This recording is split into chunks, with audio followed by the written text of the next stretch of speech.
searching for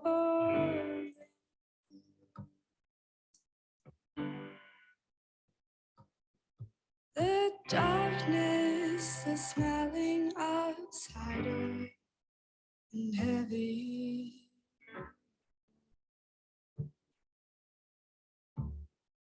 Plans to disappear.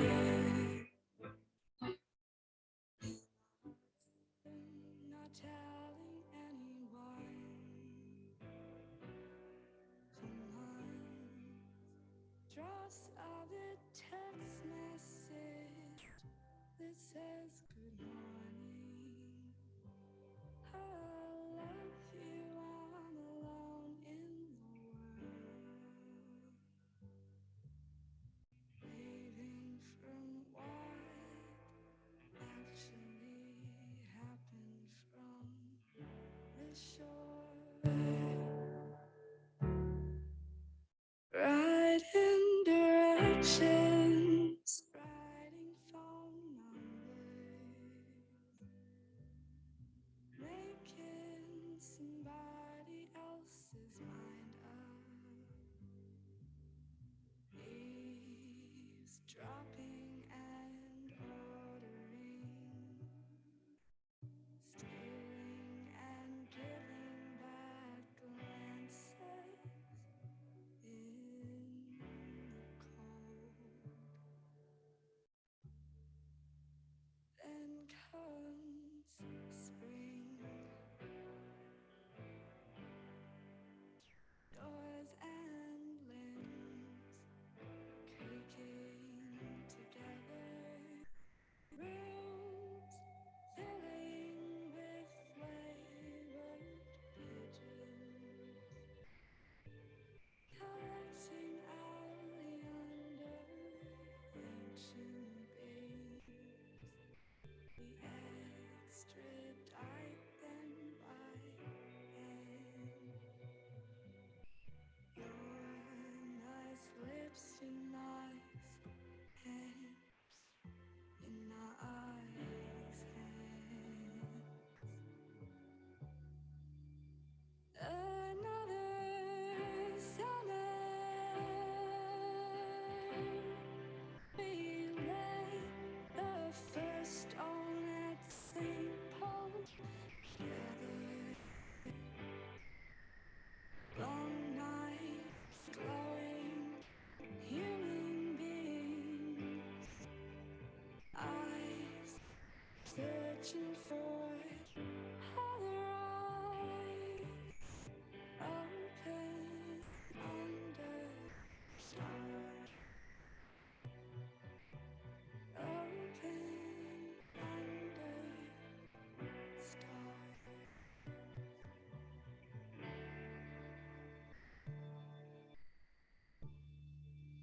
There is a cathedral shaped hole in my memory of you.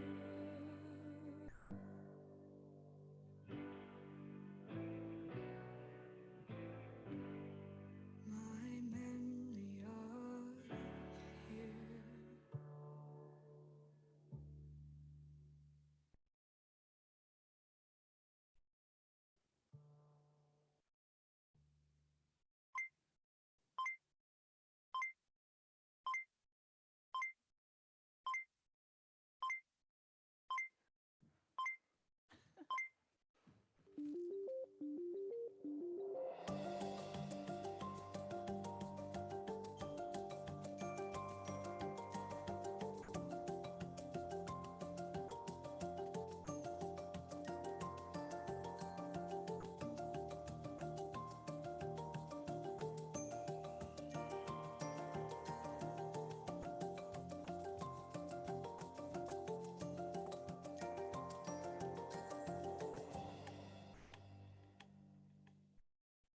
Museums Victoria respectfully acknowledges the traditional owners of the lands where we work, the Wurundjeri and Boonwurrung peoples of the Eastern Kulin Nation, and First Peoples language groups and communities across Victoria and Australia.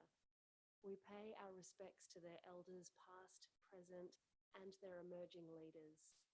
Our organisation, in partnership with the First Peoples of Victoria, is working to place First Peoples living cultures and histories at the core of our practice.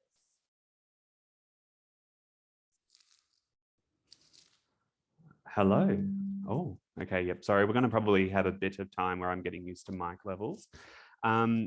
I'd like to first start with just like adding to that acknowledgement, especially during this week. And I know that we've got one panelist who's also zooming in, and we've got a few people watching the live stream. So I think it'd be good for everyone just to take a moment and really reflect on the land on which they're connected to, whether that's here right now or maybe where you were born or grew up.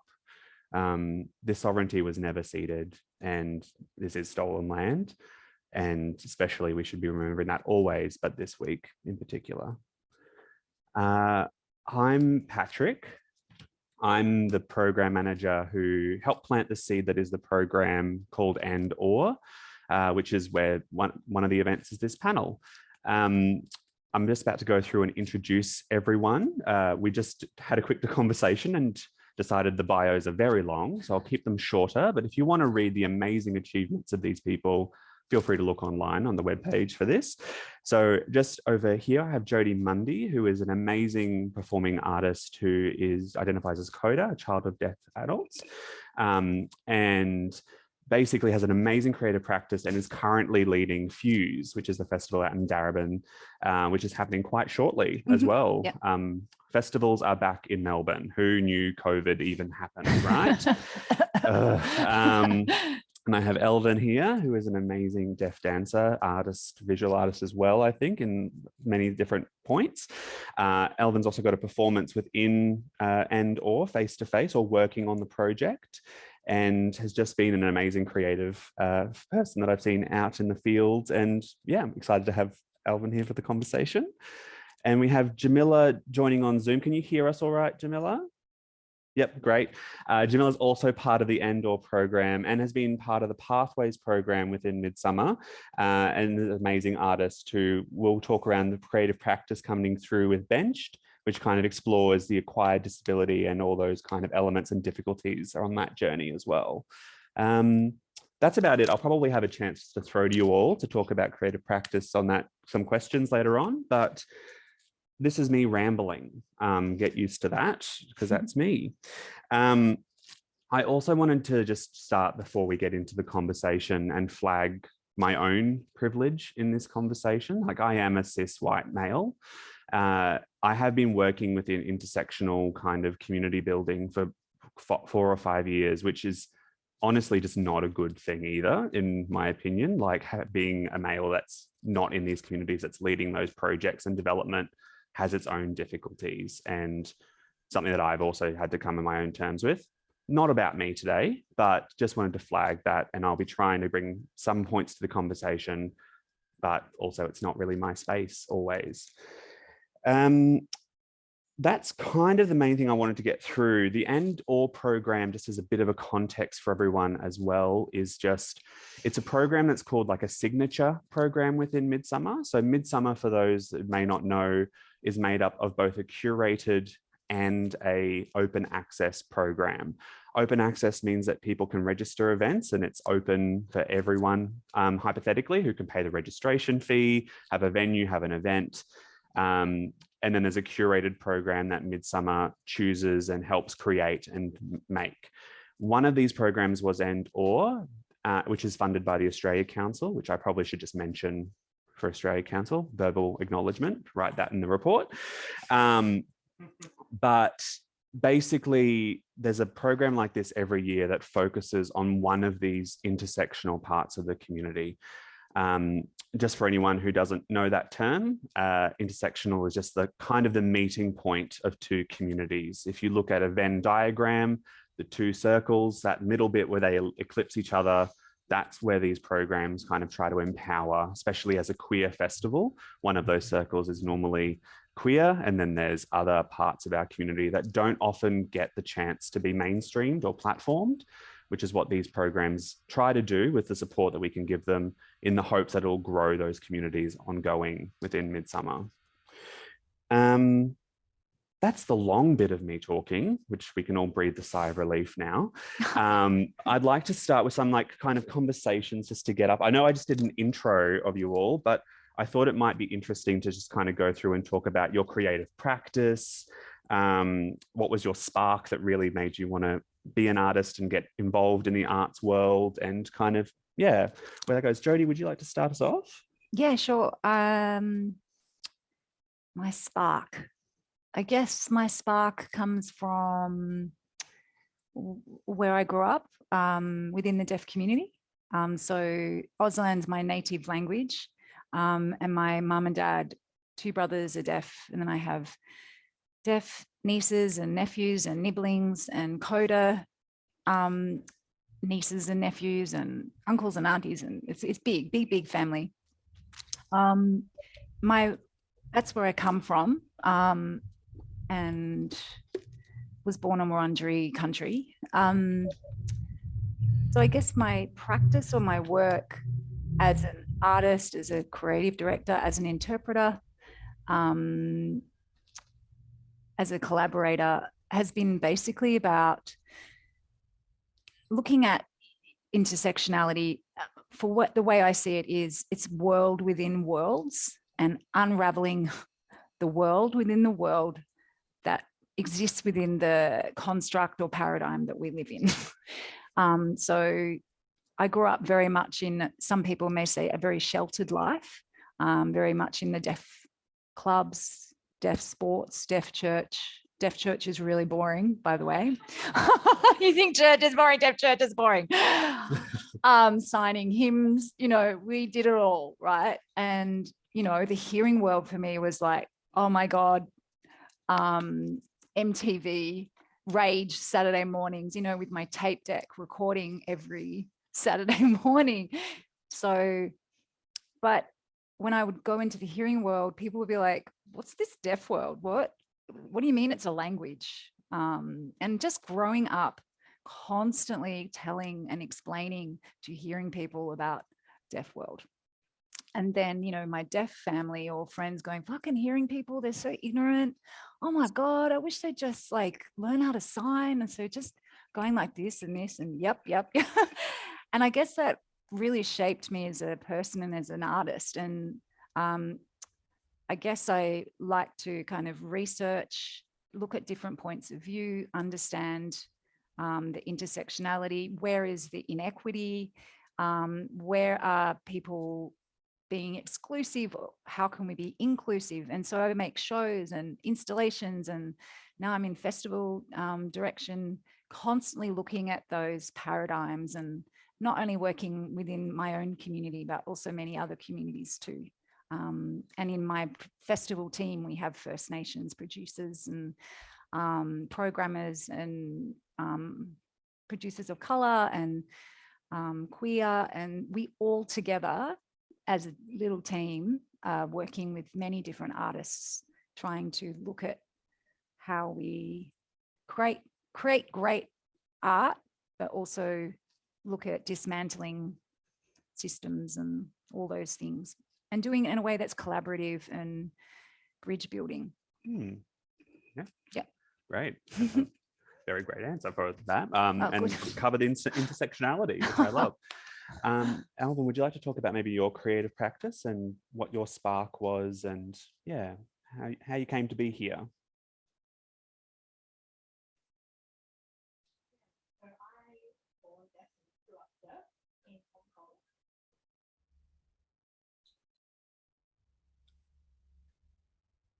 Yeah, so I grew up in Hong Kong, and my mother took me to the ballet to watch the Nutcracker. And I thought, oh my goodness, it did have music, but there was no dialogue, there was no voices, it was just mime, gesture and dance, and I could really understand the entire story. So I kind of absorbed that. And then when I moved to Australia, I wanted to learn how to dance. And I thought, why not do it? So I started getting involved in the arts and exploring more about, how deaf people can produce art and mix that with dance and emotion, deaf mood, and show that what the deaf world is like. and yeah, really express that to people. You know, I want to explore more about, you know, how to mix dance and performance and visual arts, you know, without everything, you know, combining everything in one. Great, awesome, thank you. And Jamila, sorry, I probably should look out at a camera when I'm looking at you. But how, like, what about yourself? Where did your creative practice start? What's your spark? Storytelling just feels like as integral and crucial to my being as breathing. Like all my childhood play was around storytelling. And I grew up sort of like quite sheltered and didn't realize that actors lived in the city that I was in. I thought that was something that happened, you know, like in Sydney and New York and London. And I'm on Ghana Yurta in Tanzania, so called Adelaide. And so I went to uni and studied the theory of like drama and did a few practical acting classes, but also like international relations and like public policy. And during that time, I realized like, oh, there's an acting school in my city, and there are actors who are friends of mine now who are on stages. I can do this too. So I went and trained at Adelaide College of the Arts. And during that time, I became disabled. I've got endometriosis and osteoarthritis in both my hips, and both of them are quite severe. And I became an ambulatory wheelchair user. And so I graduated into the acting industry with a body that was struggling to keep up with the standards and expectations and demands of acting, particularly in the screen industry. And I've always been a writer, so I turned to creating my own work and producing it so that I could create an accessible rehearsal room and development process and presentation of that work, so that I could work with other disabled and queer artists, with POC, with First Nations artists, in an environment that is not in the traditional hierarchy where everyone is collaborating on the same plane. And my work is often interrogating the experience of your identity in your body. I think there's quite something different about when a performer on stage is other in some way, particularly if you have a disabled body as an actor. You aren't viewed the same way as someone who is white and cis and het and able-bodied. And so I'm really interested in that dynamic. And at the moment, I mostly write and perform for theatre, but I'm also branching out into writing for screen and for presenting work in gallery settings as well. Great. Thank you very much. So that's just a bit more in your own words, which I always find is much better than actual me boringly reading a bio. I will just also flag with everyone that we will be doing a Q&A part at the end of the talk as well. So if you do have any questions that pop up as we're kind of having the conversation move along, there'll be a point where my phone will vibrate loudly, which is not an emergency. It's just letting me know that I've talked too much. And we'll just go from there. We've also got the stream. We've got people monitoring the chat for questions there. So if you're on the stream, ask those questions. So we're talking a bit. Oh, we're swapping. Yep. Just have a second. There we go. A special thank you to Gus and Linda, our interpreters, as well, as we have our attention there. But basically, we've talked a bit about intersectionality and kind of these worlds within worlds. So like for Midsumma, there's quite a lot of those communities because the whole festival in itself is based around the queer community. But then as anyone who's been to Carnival or Pride March, you see all the different communities come out and it's all the different stalls and points. And it's that intersectionality of macro and micro. So you've got the people like the sporty people, the arts and craft and those kind of elements, but then it also gets bigger where we have, like, as we were saying, queer disability and queer deaf and queer people of color. And even some of those have microcosms between those or smaller groups within them. What are some of the challenges, I guess, of like I sometimes found whenever I was planning that I would kind of get almost down like this kind of whirlpool of thinking of trying to anticipate all the different kind of aspects within there. But what are the challenges of intersectionality? Like that you've kind of talked a little bit about, Jodee, about kind of struggling. And I remember personal when I watched it, kind of just that difference of like even the simple stuff of like living in that the loudest house on the street, kind of those elements of just noise and people not understanding that difference, which I think most of the audience that I saw didn't even think of that as a possibility when they saw it. And Personal itself was quite a beautiful work where it was built for both deaf and hearing audiences with nuggets in there for each. So how did you go about that? That's probably the question. Like, how was the struggle to get there? To make the work? Yeah. It's a good question. I think it's important. I think a trap with making work about intersectional experience is trying to make it, and this is going to sound controversial, equal and inclusive, because that's going to make a very boring show. So what you need to do is look at the exclusion and the inclusion and find tension, because that's where the drama is. So at the start, Personal is basically a solo show that I made with my family.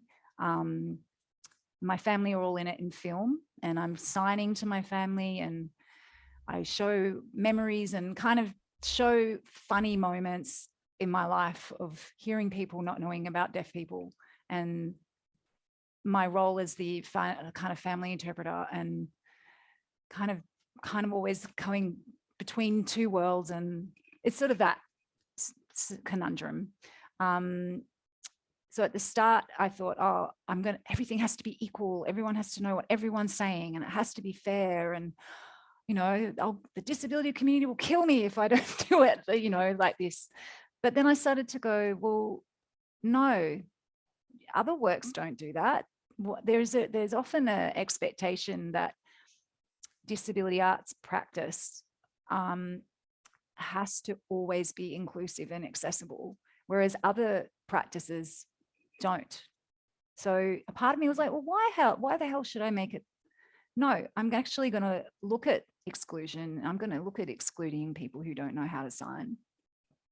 And sometimes there'll be moments where I'll say something the deaf audience may not know either, but a caption might come in, or an interpreter, but it's those moments where in the experience of being excluded is what you understand. That's how you learn to understand what it feels like, right? So I tried to put those layers into the show in a safe way, not obviously where it's, 5 minutes of me just signing and no one's knowing what I'm saying, but just moments and fragments, and leaving clues. And there are even things that I did that were about sound that the deaf community may not have got all of as well. So, and I felt very torn up about that, because it's very hard for me to leave out anyone in my family or community in anything work I do. But the show was about being a coder and about being me, not about them, or not about deaf people or hearing people, about me and my experience. And it's important. Music is a whole nother part of my practice that I love to do, but I haven't done publicly because I don't want to leave people out. But that's something I have to work out and move forward and to do without shame as well. So yeah, that's that show. But then I did another show with deafblind artists, Heather Lawson and Michelle Stevens, and that's about being deafblind and the multiple layers that deafblind people go through, having a dual sensory disability. And then, in a nutshell, people who were non-disabled were given headsets and goggles and guided in through a sort of deafblind immersive metaphor. Deaf people who were in the audience could see and were enlisted to become guides of these deafblind people. And then the deafblind people in the audience, we took them around and told them everything that was going on, and they touched and felt everyone. So we flipped the caste system, I suppose, where deafblind people became on top and non-disabled people became at the bottom. So I guess I like to look at things in subversion or power, shifting power dynamics. I think that's where people feel things rather than just in being intellectual, because art is about, I think, about feeling and creating emotions and not manipulating, but just creating works that allow people to feel viscerally what's going on. So have I answered the question? I think so. Yeah. I think so. If not, it was very interesting. Okay. Yeah. And Elvin, you've talked quite a lot in a lot of the like talks and things that I've seen you in about the kind of the struggles of being a deaf dancer and kind of coming across a community that was telling you it was impossible and you wanted to kind of battle. Can you tell us a bit more about that struggle against those ideas of those communities? When I was young, I watched ballet shows and I wanted to learn dance. And my mum would say to me, no, you can't do that, you're deaf. And I accepted that because I was just part of a hearing world. I was the only deaf person there, and I just followed along what they said. And when I moved to Australia, I started to learn dance. My family were sort of like, oh yeah, whatever. So I became a bit more assertive. I went to different schools, dance schools, and they said, oh no, some schools were like, no, you can't do that, you're deaf.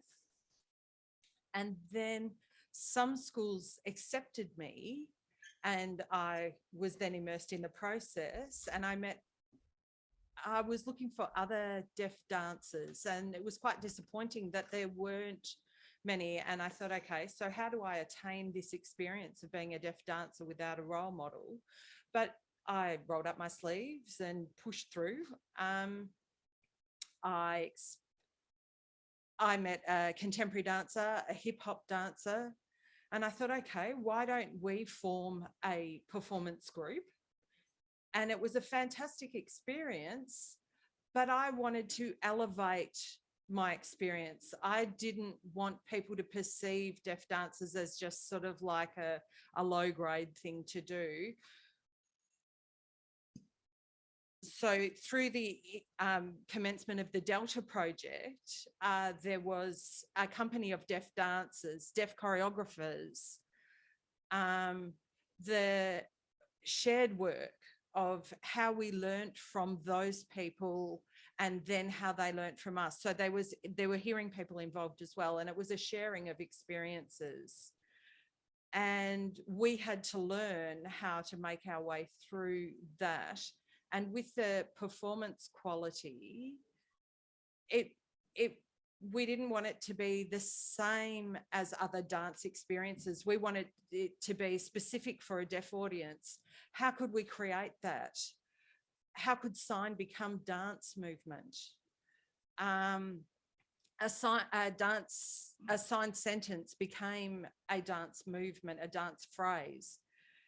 And our difference then was our culture and how we were able to explore that and showcase that. And that's what we wanted. And in future, I would like to see the further progression of that, so that deaf culture is within performance, showcased within performance. Yeah, great. Thanks. Jamila, did you have like any points of like adding with that? I know that you like the show that you have in And or Bench kind of explores this idea of just kind of that acquired disability and that kind of confrontation to your life, I guess, in those many ways. Do you want to elaborate a bit more around that as well? Yeah. Benched was a work that I was originally commissioned to make for Felt Space Gallery in Adelaide for a one night only live performance evening. And during that time, I was going through months-long flares of pain and fatigue. And most days I was just in the bath for like 6 hours a day, trying to manage my pain, taking high levels of pain medication that was making it very hard to think clearly. But I had this deadline for this show and I needed the money and I wanted to do the show. So for me, I had to find a way to meet my own access needs and wanting to create a show that would meet other people's access needs as well. So I thought, if I make a stationary show where I sit on a bench, I can develop that show from my bathtub or from my bed or from my couch.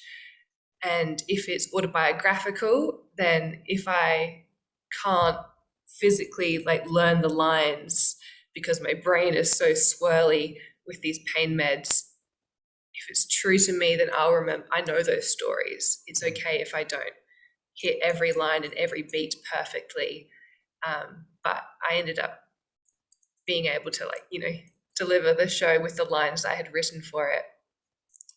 And then I went from the bathtub to the bench, and for the show, you can view it on the bench with me. You can come and sit with me, or you can zoom in and I'll have a tripod on the bench for your showing, and you can zoom in from your bed or your bathtub or your couch. And it's a show where if you want the lights dimmed, we can dim the lights. If you don't want me to make eye contact with you, that's fine. If you need to bring a support person, that's fine. If you don't want to sit on the bench and you want to sit on the floor, we'll sit on the floor. If you're in a wheelchair, that's fine. And I love this show so much because it's accessible to me and my body, and hopefully as accessible to other people as possible as well. Yeah. I think you all kind of like hit points that leads into like the next question I had around like being at odds sometimes with those multiple communities and having to shift between what you need and that code switching of going, right now I have to be a voice of connected to the disability community or the deaf community. For like the queer community, there's different kind of shuffling points there. As someone who's worked in these kind of development programs, I see a lot of people struggling with that, and especially burnout, as we're kind of like even talking that Jamila, like suddenly the deadlines, the needing things, these kind of old systems that want to become progressive, but they don't change any of their systems. So it's just like, we'll be progressive, but only in our way, which is frustrating. But there's also that kind of point of, I've seen some of these people that fit into those intersectional communities, they suddenly become to like arts organizations and these government organizations, these like golden eggs that they have to covet into their programs all the time. So it's an amazing thing when you see this young emerging artist suddenly in every festival. But then I have a coffee with them to talk about another project and they just look so defeated and tired, and all that joy and that spark that we've all just talked about seems to have vanished. So like, if there is any, like, do you want to talk about maybe some of those burnout moments and how you might have tried to deal with them or not? I would talk about mine, but I literally kind of quit my job and left. But it's one of those things where I think that's a really difficult place for artists to self-manage. Why don't we'll shake up the order. Jamila, do you want to talk a bit more about that experience that you kind of were going on from that? Yeah, sure. Very familiar with burnout. It is a place I am so often making work from.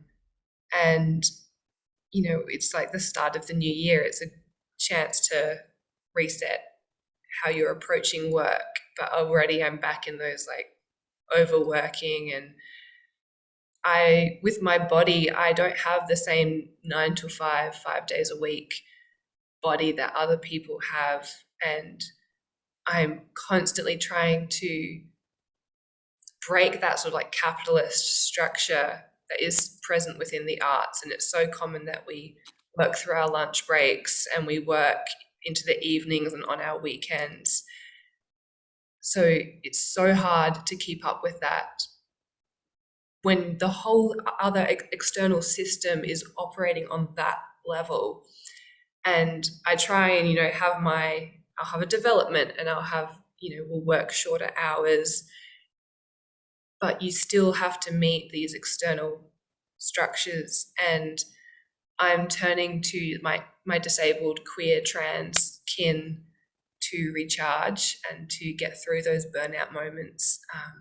I have those friends who it feels like coming home and we can just sit together and cook and watch Netflix and just try and spend as much time as I can resting, and resting in a really emotionally safe way where I often need to be alone to recharge and, you know, to be in my bed, to get sunshine on my face. And my goal for this year is to spend more time resting. Yeah, it's a great goal, and I personally am hoping to do the same. Elvin, do you want to talk about maybe some of these instances of like code switching and the burnout, and yeah, how you face those?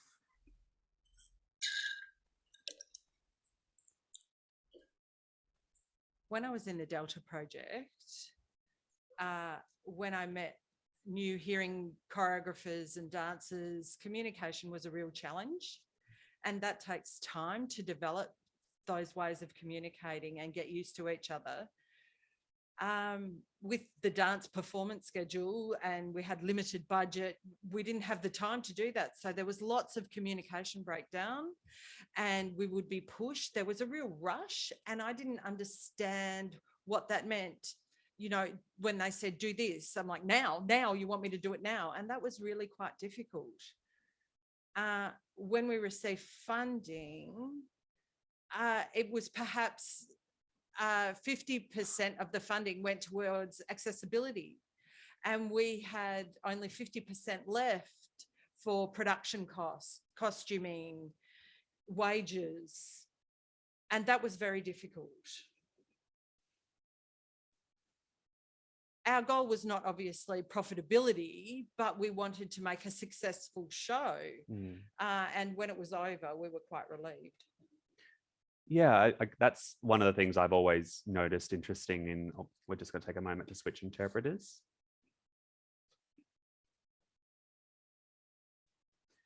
I've always found interesting that those funding programs keep on happening, and they do have those points, and hopefully I say this being recorded, so I'm sure I'll get blacklisted, but they want to increase that diversity and accessibility, but the funding amounts stay the same. So, and then suddenly it's like, you need to make a show that is fully accessible, fully points, and then that's what they want as KPIs, but the money doesn't increase. So suddenly you are siphoning off that 40, 50% to make sure you've got interpreters at every rehearsal, to make sure that you've got a tactile tour component or audio description training, but you still have a show, and but they still want that full budget show that they've expected for the last 4 or 5 years before they discovered access.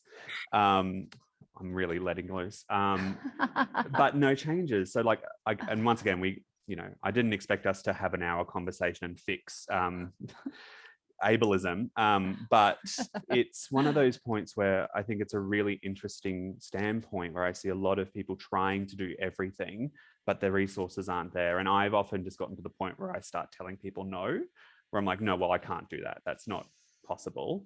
And I actually, in COVID as a program manager, I had to tell a few artists that they should be saying no to me, because I could see them getting extremely stressed and extremely like, I can do this. And I was like, are you going to be able to eat on this budget that you've given me? And they're like, oh, well, I'll take some time off work. And I was like, you shouldn't have to do that. You give me the budget, that means that we can all go home and not be stressed out of our minds. And if that doesn't work, then you get to, like, if most of these artists have other jobs, you get to still go to your other job and get that income, and we can find this project another way in the future. And I think there's a big discrepancy in the arts where we sometimes like weirdly put our lives on the back burner, like, and I mean that as an actual life, where like, that's where I reached my point. My body literally gave up on me with work, because I worked for 7 years with no break, no nothing, trying to push myself. And yeah, it's one, I don't have a simple answer, except that I think being that person in that power dynamic, I really learned that I had to be not telling people, but because I don't think that was right of me either, to go, no, we're not doing that project, but trying to just say, I only want to proceed if you think that you are safe in a good environment and you can deliver the project to how you would like it to be. And if that's not the case, then let's not proceed if we can't tick those 3 boxes.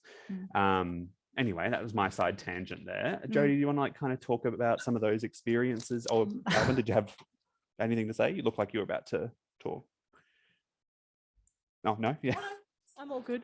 Yeah, no, I think that's a really good idea. I think that you have the right view there, because I think sometimes like most of the funding is spent on access, but we don't want to have a low quality performance. We want the show to be high quality. And so we're really trying to work out how we can do that with lower funding than everyone else. And it's a huge challenge. So it's a lot more work.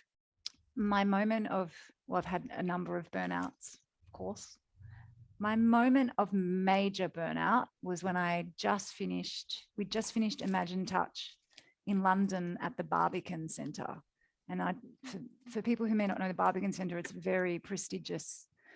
And it was huge.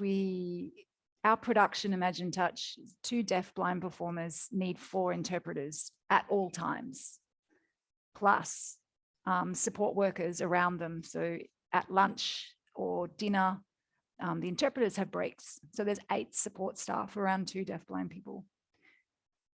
In order to get to London, we had to crowdfund the money, access money, because you can't use access money in different countries. So even with the little amount of money we could get in Australia, we couldn't use it to spend in the UK. Then it gets more complex. British Sign Language is different to Australian Sign Language. Luckily, I'd lived in London for 7 years, so I had a very strong network of deaf performers and collaborators and British Sign Language interpreters. But when Heather and Michelle got there, I couldn't afford to fly over 8 staff, Australian staff, on top of the show. So we used British Sign Language interpreters, but the sign language is different. So anyway, there were so many barriers. And we didn't get any money from the festival to support us with access. And oh my God, Imagine Touch over from 2013 to 2000, still going, by the way. There's a documentary just finished. So you'll see how the whole thing was made. But I've raised almost $1 million. Yes, $1 million for, was it $1 million? Hang on. Yes, $1 million. Sorry, it was $1 million, just to get that work seen. And the majority of that was access. And I completely was fucked, mentally not well. And obviously, but I was doing it because I know how important Heather and Michelle's story is, and to be seen. And, you know, it's from my community, you know, it's my heart, and these are my people. So I kept telling myself, if I don't do it, who will, you know, because Heather and Michelle can't just get on a plane and fly over to England and do a show without all of this scaffolding and navigating the systems that we have in place. So it was there that I thought, okay, things have to change. And then I ended up getting a paid job in local government at Darebin, really good pay, not $500 a week like I used to live on, seriously, with a little bit of interpreting on the side. That's how I survived my practice for a long time. And now I work in creating frameworks and supporting artists to navigate these kinds of contexts and try and give as much support as we can and make sure that's paid well. And I can really see, work with many artists now and understand the context they're in and look at how can we do things better. So yes, that's just one burnout. Yeah, I ended up getting very sick. I got stage 4 cancer 2 years ago, and I'm doing well now, but it's also chronic. So I don't know if it made me because of that, but I got very, very sick. And now also live within limitations and only can work 3 days a week at the festival. Otherwise, I get very tired, and also I'm on pain opioids. So I can relate to Jamila, obviously not as intense as what you go through, but yeah. So artists have to be careful, and yeah, anyway. Yeah. Burnout. No, exactly. Like, Woo. it's just, and once again, we're not going to solve ableism or burnout in No, 1 no. hour. But I guess like now we're kind of moving into the more like looking towards the future, and maybe just some of us like talking and brainstorming. So I might more just like pose questions, and we can hopefully have a conversation without me pointing to each person. But how do we start communicating around that? Because like so many people that I've worked with, like access becomes an afterthought. Like, and I'll just be honest, like I'm not trying to raise the pitchforks and lead the riot, but there's a lot of people that suddenly go 2 weeks before a performance, oh, I should do an Auslan show, or I did, oh yeah, whatever. Or just like some of the words or terminologies. Like I was working with someone and they were talking about how they wanted to let the deaf patrons in first so they could get good seats for the interpreter, but they suggested the venue do like a big call out, like just over the loudspeaker to let people know. And I just really had to step them through the thinking process. And I was like, that's not, like, there's a reason why we kind of do things. And like, but where do we start going where access is not that afterthought, like creating it from the get-go? And do we have to fit into these bigger structures that funding have by going, I'm making a project with access in mind, but instead of doing my $20,000 show, like if we're all lucky getting that funding, we're doing our $10,000 show with that 10,000 access already planned? Or like, what do we all think about that? If anyone wants to go first on that one. Jamila, you look like you're... Yeah, oh, I have so many thoughts about this.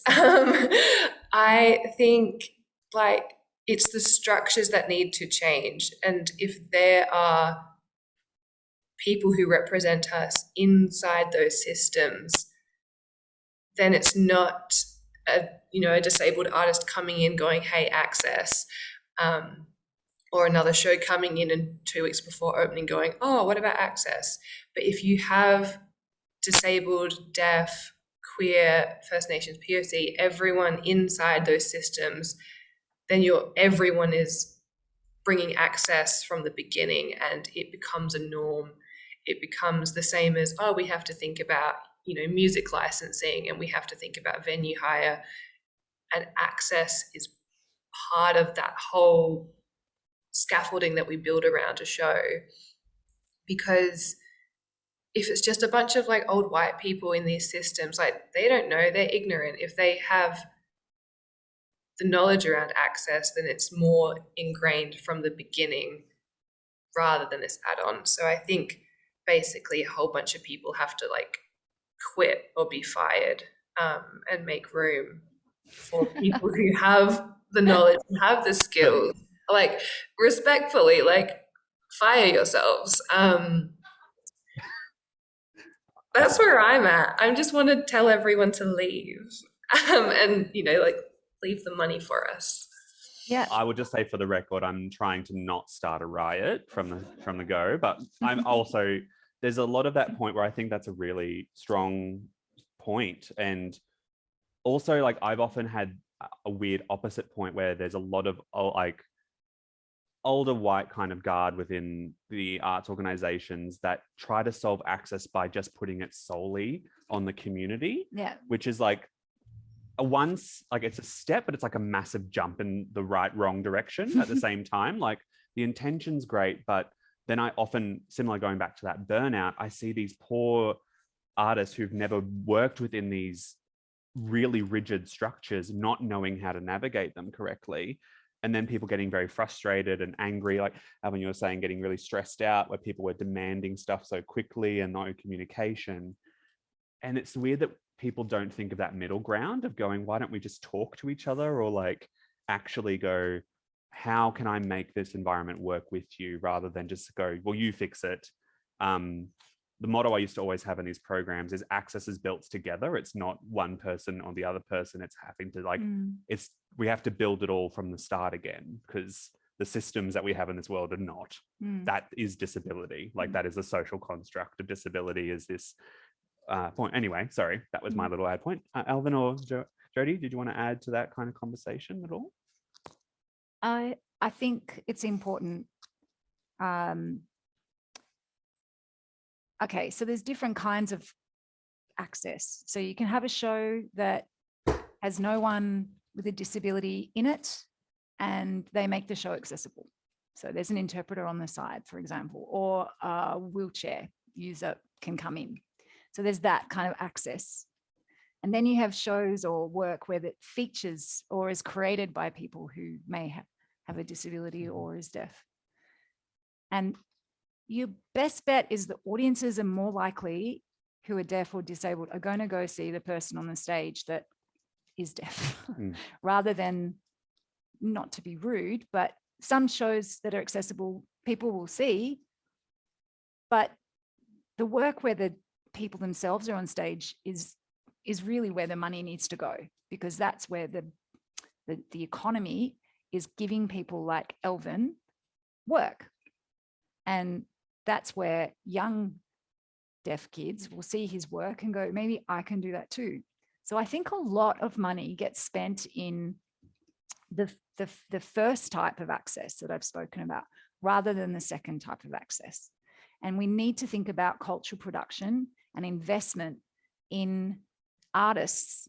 But I think a lot of the resources go into the programmers who themselves may not have a disability or any other kind of maybe lived experience that may be relevant to what they're trying to make accessible.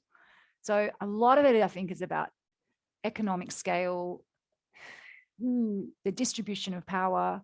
And yeah, so me now as a programmer, I invest more in the artists leading the work that have the stories and the lived experience, more than kind of making a show accessible, if that makes sense, because there's such a limited pool of money. And I think the more you invest in that, the more work in the festival you're going to see enriched, rather than shows that are just accessible without people on the stage. Yeah. Elvin, did you want to add anything there? Sorry. Swapping. It's interesting because hearing people, they think of what disabled people need. It's from their own perspective. Say, if I go and watch a dance show, I like a front seat so that I can see the dancer's facial expression. But when I ordered the ticket and say I want to sit in the front row, they said, oh no, you need to sit here close to the speaker. I'm like, I want to sit where I can see people's expression. So they think they know what I need and they won't listen to my needs. And that's different. You know, when we set up a performance, we think of all the things that would make it accessible to us that other people don't think of. You know, they just think of a performance that's a good show and have bear no thought to accessibility. Mime, movement makes it inclusive for everybody, not only deaf people. You know, hearing people who don't have any hearing loss can understand that as well. So those shows, you know, without interpreting, or if there's something happening, deaf people lose that information, and that's the major difference, I think. Yeah. And I know that kind of brings on its own challenges as well. Like, speaking of burnout again, great topic, is that kind of that need to be teacher and advocate for yourself, which is obviously also a really demanding task to take on as one of the community members, of having to be the one to go, no, I want things done in a certain way.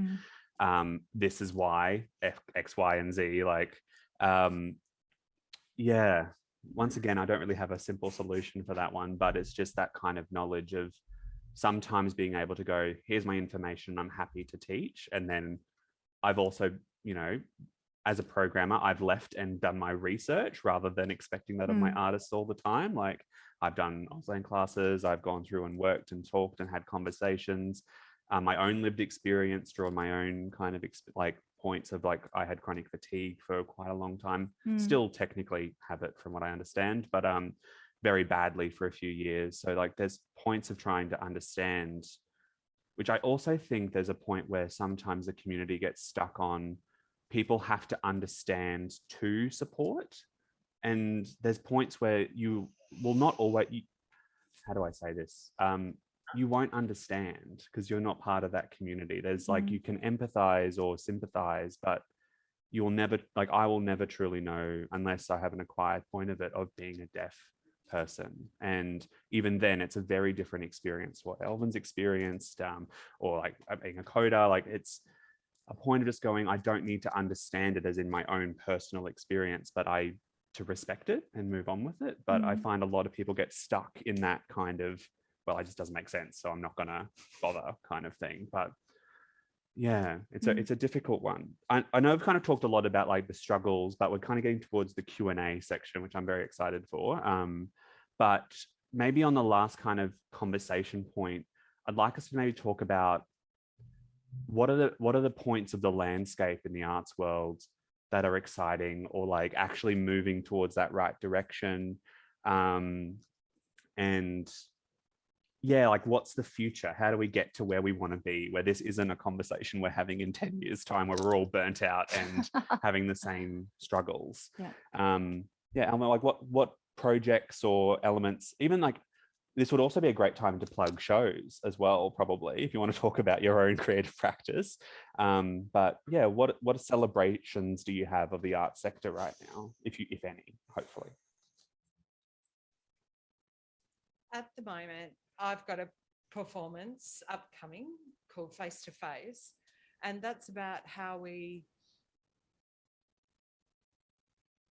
what barriers there were through lockdown, the isolation we experienced as deaf people, the barriers, depression that was felt by the community, and this is how we express that.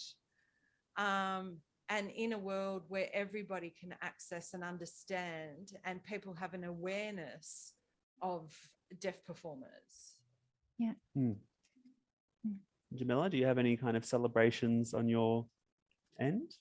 I do. I'm very excited to come over to NAM and do Benched for Midsumma, and to come and see Face to Face and all these other like beautiful queer disabled shows. I'm so excited for that. I think just the presence of that within the festival brings me so much joy and hope, and I'm really excited to see what else springs up because of it.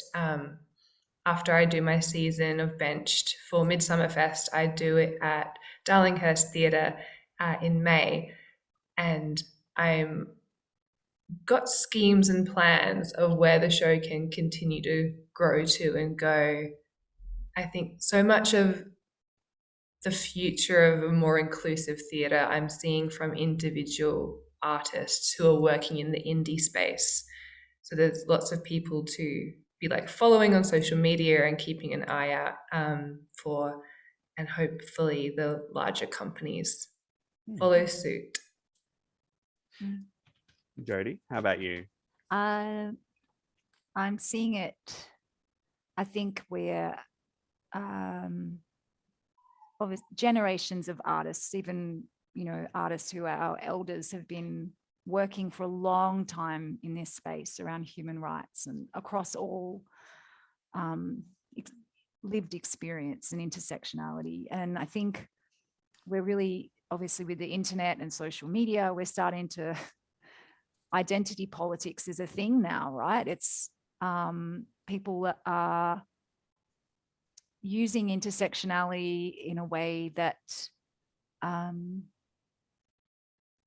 originally it came from being about race and class as an academic theory. But now we're using it in a way, the language, to assist us to understand how the system doesn't work for these groups of people. And more of these artists, even myself included, are getting older, 43, and moving into more programming spaces, and are seeing more and more independent artists coming through, younger generations. So and I know in my team, we are becoming more and more diverse as we're recruiting people. So, and you can see that in other arts groups too. It's not just one artistic director, but maybe 3 directors or associate directors, and they're all of many different backgrounds. And so I see the future really bright. I also, in the deaf community, Flow Festival Australia, the only deaf festival in Australia, just received a huge grant from Creative Victoria. So, and a $200,000 grant, which means that they can have paid staff for a couple of years. And, you know, that is a sign of health.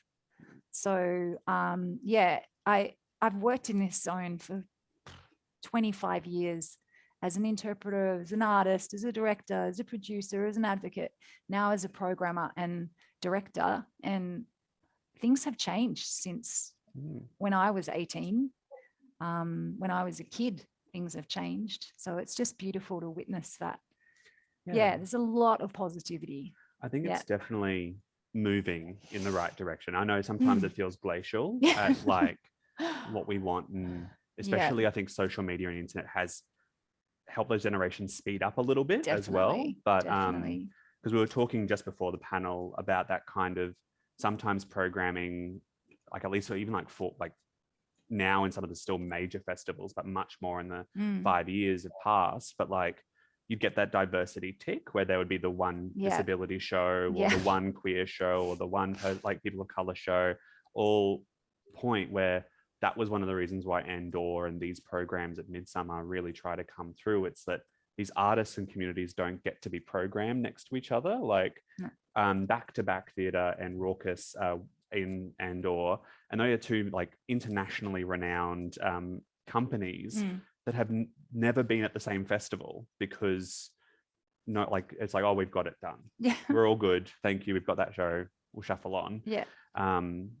So yeah, I definitely feel there are like stepping stones on shifting. I think we might shift into a Q&A if we've got points. Does anyone have any questions? Point over. Amia's with the mic and we'll come over, but we might have some people who just need to sign through. Yeah. It's all right, I'll sign. So I don't need you, Amia. I'm just going to sign. Sure. Yeah. Do you want me to come and stand over here for the camera, or? Oh, that's a good. We might just repeat the question, and then I'll repeat the question and get the interpreter to sign back for the camera. Okay, so thank you to the 3 panelists. Thank you so much. I have a question for deaf and disabled queer artists in the future. What's your advice to future artists? Because sometimes we email and say, okay, we need this, this, and this. But if we go back a step, do you have advice in terms of what we should do? Do I need to say, this is my access needs because of blah, blah, blah, and blah. So your advice to future deaf and disabled artists, how can we email succinctly our needs, and so that we're not expending so much energy and explaining things that are really none of other people's business? So that question, just if I will summarize the kind of point, is asking the advice on how to like bring up your own access needs for young and emerging deaf and disabled artists kind of coming through without it being a lot of energy draining, you know, becoming this mammoth conversation that you have to have. What advice do the panelists have on doing that succinctly? Yes, to the people watching, what's your advice? And in the room as well, just so that we can take it on board and that our access needs will be met through what we pose in the email. Yeah. Do you mind if I sign back? Go and for it. You can see me? No. My advice. So my advice, to make an FAQ sheet. Okay, frequently asked questions. So make your own, because many times many people have emailed me, how do I do this? How do I do this? How do I do that? And then I was writing the same response again and again, again. So I just put a sheet together with all of those frequently asked questions and answers, and I can just send it that complete list. And that might help you. And perhaps the community can come together as a collective and form one document that you can shoot off. And, you know, there it is automatically, not that you have to labour over every time. What do you think, Elvin? For me, sometimes advocating and pestering someone doesn't work. They just ignore you. But sometimes if you put on social media that you haven't been provided access, and many people say, yeah, I've experienced the same thing. Yeah, me too. And that creates change. Yeah, it's like this Twitter war. Yeah, exactly. We need to work as a collective. Oh, thanks so much. I'll let them know. Jamila, did you have any, like, you're probably like still kind of, I guess, finding your ground in some of the conversations we've had over email, but how are you finding that journey yourself? Yeah, I agree with like making a document. I put together just like a dot point list of all my access needs. And like when Darlinghurst booked Benched, I sent them my document straight away. And they were like, yep, here's all the ones that we can like meet really easily. And when they gave me my contract for the show, in the contract, they had listed the access needs that they would be meeting, which makes me feel really safe. And they're a company that I, you know, am familiar with and have a really good relationship with. But if they do slip up, I can, you know, show them the contract that they wrote and say like, hey, you haven't done the thing. And so I'm hoping going forward that I can feel safe with other companies to go, here's my access document and I want it in my contract so that I'm protected in that way. But yeah, it is a lot of getting the vibe of the company and like how have they been with access for other people in the past? Are there other disabled artists I can check in with and hear how they've gone with them? Because yeah, there is like a lot of like personal labor, and it's like it hurts when they don't meet your access needs. Like yeah, being taken care of yourself and knowing when you need to like step away and take care of yourself. Can I just add one more thing? Yeah. I just want to add one more thing. I want you to not only encourage the term access, put the term cultural safety. And have a bit of an explanation about that, because that impacts people profoundly. Sorry, I've just got one more question. When you talk about cultural safety, that's inclusive of people of colour, queer communities, deaf people. Is that we need to have that translated into Auslan videos, captioned, all of those things for that consultation process? You know, people go, yeah, it's fine. No, some people are like, I want to be culturally safe, absolutely. And other people are like, nah. So there's such a variety in terms of what cultural safety means to people. So I don't know what your thoughts on that are. I think we're just going to switch interpreters. Yeah, like just as a programmer, I often talk to a lot of artists who do want to like do cultural safety as in the big umbrella. They want to do absolutely everything under the sun. But my advice is that's a massive mammoth amount of work to undertake for even like we don't see large organizations doing that correctly. And you can't like expecting independent artists to walk into a space and have a perfectly cultural safe space is really difficult. The one thing I've always tried to talk to artists about is like definitely tackle and attempt and improve and give access. But as long as you're being very clear about what you can't provide, that is like 70% of what cultural protection is. Like, as Jamila said, like it's so heartbreaking when you know that you think that you've been thought of and something's working and then it's not there. Something's Auslan interpreted on the program, you turn up and there's no interpreter with no warning, no anything. it's like a slap in the face. And I think just going and being very realistic of like, we're doing what we can, this is what we can provide, this is what we can't provide, as an artist is a really strong place to start. Like I would always say keep moving and becoming super, like it's the dream. I would love it, but it's a difficult one to be in. But Yeah, you guys have any kind of thoughts on that? I think, I mean, even in Fuse, I've worked on projects where artists have said, oh, I don't feel culturally safe. And you can't make any space safe for everyone. We can't bubble wrap each other. But what you can do with cultural safety is go, okay, be able to talk about how do we make this safe? And if it's not safe, what can I do as an ally? Or what do you need to tell me so I can understand? We may not be able to make it perfect now, but maybe in 2 years' time, in the next work that we do, we can.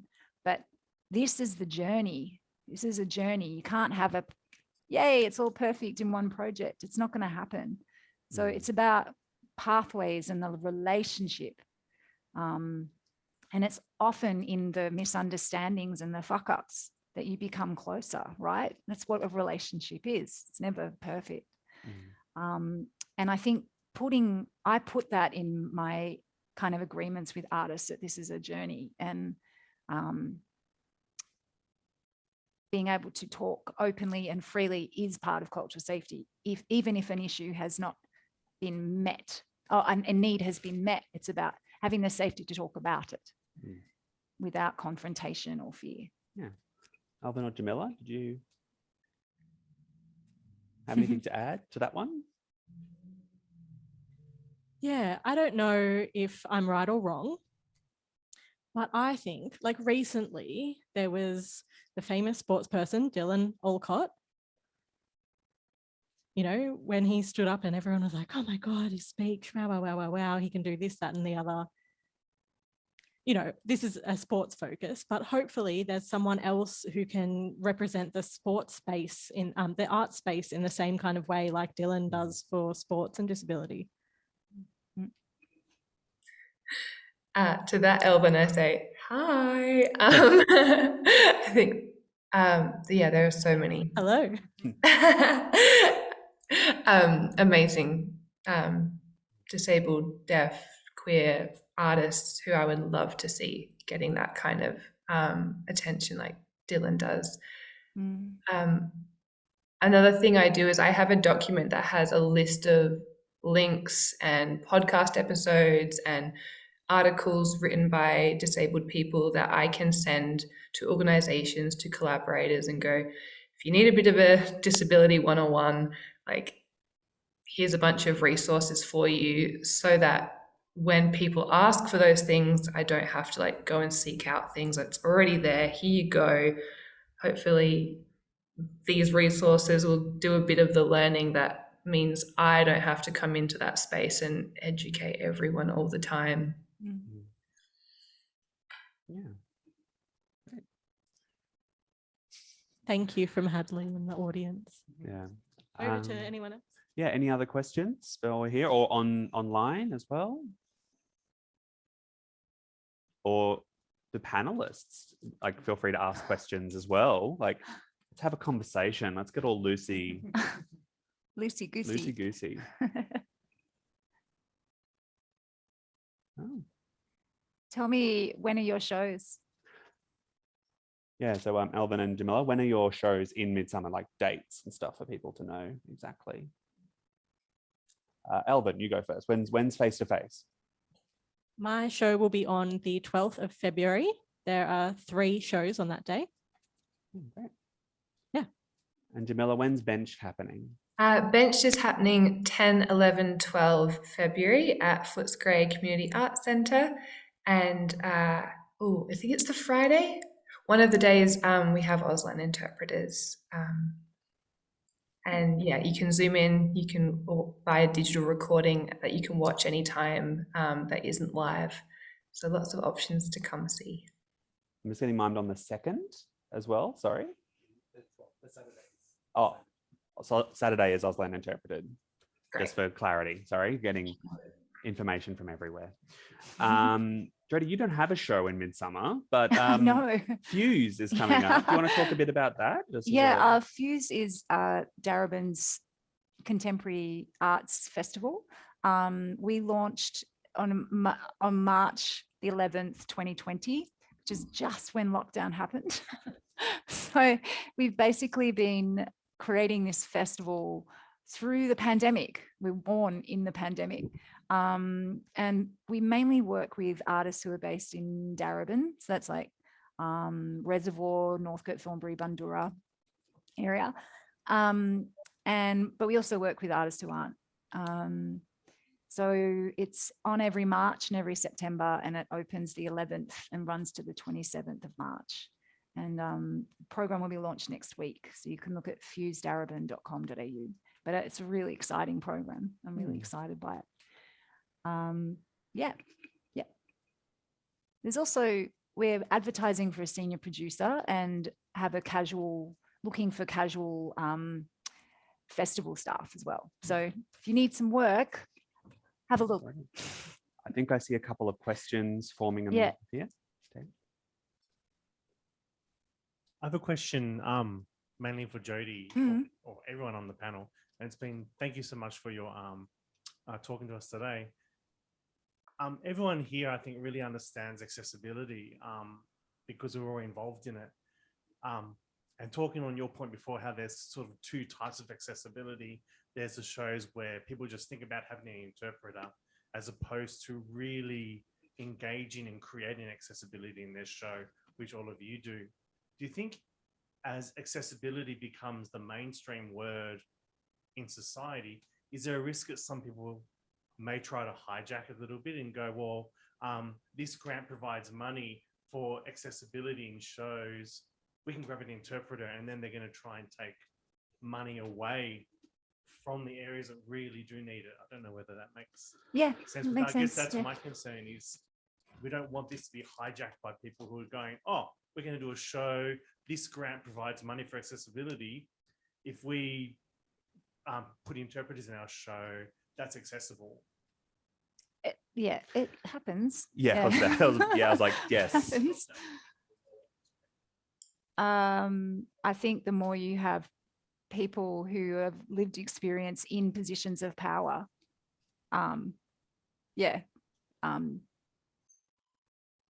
that's not going to happen because they'll be too busy working in collaboration with people who are making authentic work. Yeah. And I think as we kind of grow and evolve in these points where there is like more cultural safety kind of access led, it's that bare minimum that some people are using to get money. And in a weird way, it's hard to like, money is scarce across all of the arts organizations. And it's a point where it's like great where people want to become more accessible, but yeah, it's one of those really difficult questions where sometimes you get caught in a rock and a hard place. But I think that kind of the conversation and consultancy is honestly one of the biggest parts of that. And yeah, just like if someone's like, oh, great, I've got this show, it has nothing to do with disability, nothing to do with being deaf, but I've got an interpreted one night out of a 4-week season, that's access. It's kind of calling that out a little bit and going like, it's great that you've got an accessible show of like a performance, but where is that coming into like the practice of the point? And I've often asked artists sometimes about like access for access sake, where that's kind of that terminology where they go, well, we'll do this and we'll do that. And I'm like, is that empowering your audience or connecting with an audience that is actually going to benefit from this work? And sometimes it doesn't make sense. Like sometimes I think I was doing a gallery at one point, and there was an audio description of like the different kind of works for blind audiences, and there was this abstract work, and we had a visual, like a audio describer coming in and doing the whole gallery, but they just got to this like abstract artwork and was like, I have no idea, like how do I convey this in a way that makes any sense to a blind person? And the artist kind of got a bit miffed about it. I'm like, well, if it's not going to work for the patrons and the art, like that's acts like they were kind of just saying, I need to do this because it's a thing that I need to do, without thinking of the actual connection to community beyond that. And go, yeah, there's no easy answer to those points, but I see it happening. And I think we've all, like, I saw a lot of nods when you said that. So I think it's in this place of going, it's really hard when you're talking with people who are in that bubble that everyone knows what you're like, yep, we want to do this. And then you're talking to the old white men who have no idea. They think diversity is that they have one woman in their staff and that's it, you know, like, oh, we're great, you know. There's a change that needs to come across the whole board. I mean, for example, sorry, go ahead. Sorry. Oh, no, I was just chiming in just to say fire them. Quit. Yeah, the riot. Yes. And often you'll find, just for an interpreter, they might be signing to no deaf people in the audience, and they've been paid all this money, which is not the interpreter's fault, with respect. It's but the resources, you go, oh, that could have been invested in someone like Elvin, and interpreters still be there. But yeah, it's like you see it a lot in public settings, like, you know, big events where an interpreter may be there. There's no deaf people in the audience, but there's a deaf person in a hospital around a corner that can't find an interpreter, you know, and there's so few interpreters. So, and that's just from the deaf community. I can't speak for every other kind of minority and what they need, but yeah, it's tokenism and need and talent. And yeah, it's we need to connect all the dots, don't we? We have to get better at that. We need some research and investment. Was there, I saw a couple other hands. I think we got someone up the back there.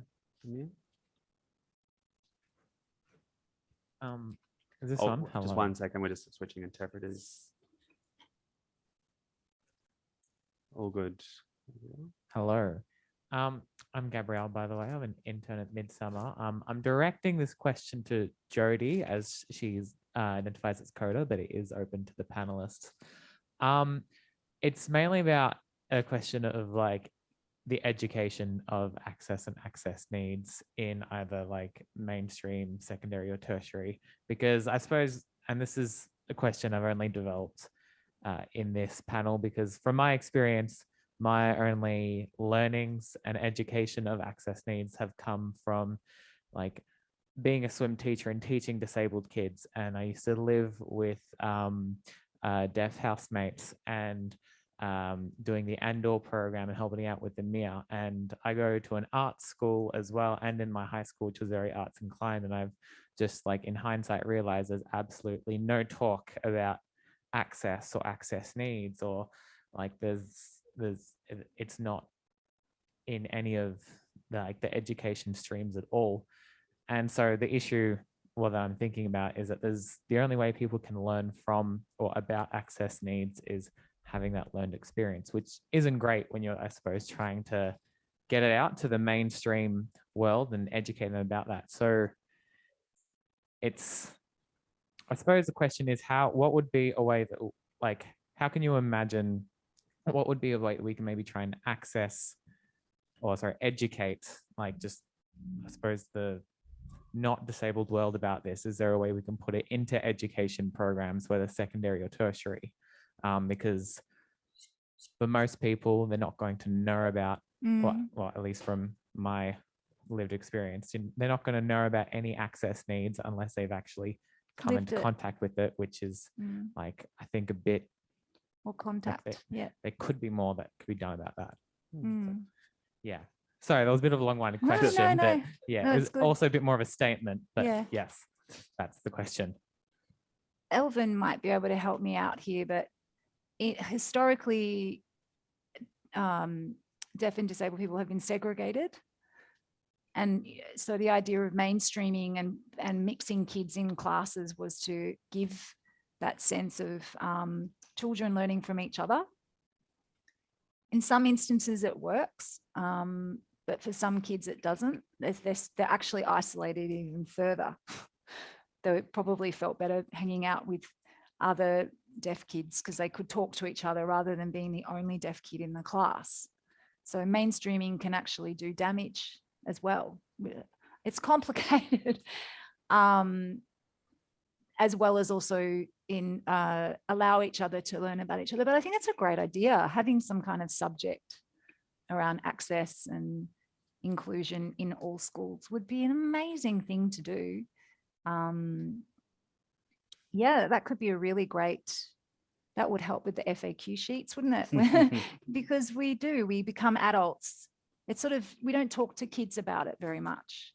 We don't see it on television. It's not really talked about, the how-to toolkit. So I think that's a really great idea.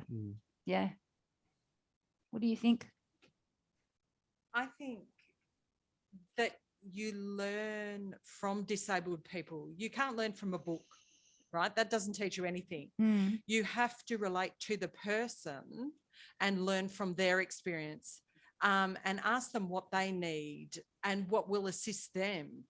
Because sometimes people with disabilities are happy to answer, you know, I need, for example, them to explain in a way that's relevant to me, and they learn through lived experience.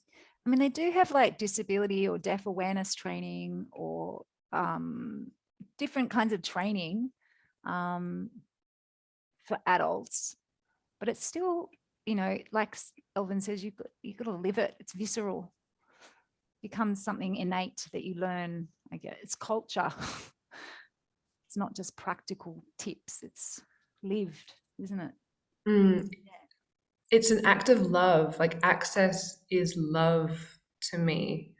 And like, as an actor, I would love to see more disabled people on, you know, like TV, on Home and Away, on Packed to the Rafters, those like very vanilla Australiana shows that the family sits down to watch, so that you can get more of an insight into these different lives and these different worlds that exist that we don't see as often. And you know, a plot doesn't have to be all about their disability, but just seeing how someone navigates mobility aids or other access supports would just quietly and gently seep into people's consciousness and understanding. And I think the art that we create is such a powerful tool for introducing people to access and normalizing it. Yeah. I think as a programmer, I kind of came into it of like, you just kind of have to learn to question. And it's something you have to do every day. Like, it's not suddenly you wake up and you're like, great, I've ticked the box and now I consider access, or I'm tackling access, or cultural safety. I've done that. I'm now a cultural safe human being, because that's, as we've talked about, like communities, cultures, everything changes from day to day. But it's some of those what we learn in school is not like the classes, but we learn these kind of social cues that the larger hierarchy of the world is imprinting on us. But we get from our parents, we get from the teachers, we get from other students.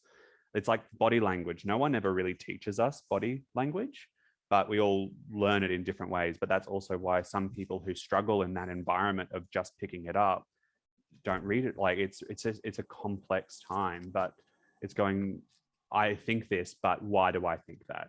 Did I actually form that opinion, or is that the opinion of my father, which is very outdated and blah. Love you, Dad, if you're watching. But you know, it's those questions that I think we sometimes forget to ask ourselves, and suddenly your ideas aren't your ideas, they're actually your grandparents, or like, and sometimes I've had that. I go, that's not me talking, that's my grandfather, and that's not actually where I want to be. And then I change it. And you have to do it every day. My phone is ringing at me because we've reached 3 o'clock. Was there any online questions before I ignore them? Okay, great. I think we might draw it to a close there. I'd like to say one last thank you to all of the panelists here, Jodee, Elvin, and Jamila, and also from Adelaide, like here and not here. Thank you to our interpreters, Linda and Gus. Thank you to the audience. Thank you. Oh, thank you. Be safe, be well. It's a weird, wonderful, awful, crazy, everything time there. Stay safe. stay sanitized, and thank you all for coming.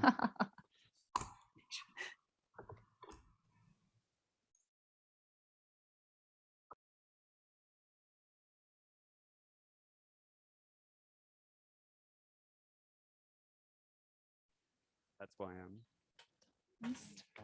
I'll just let everyone know that they have access to the museum as well, if that's okay.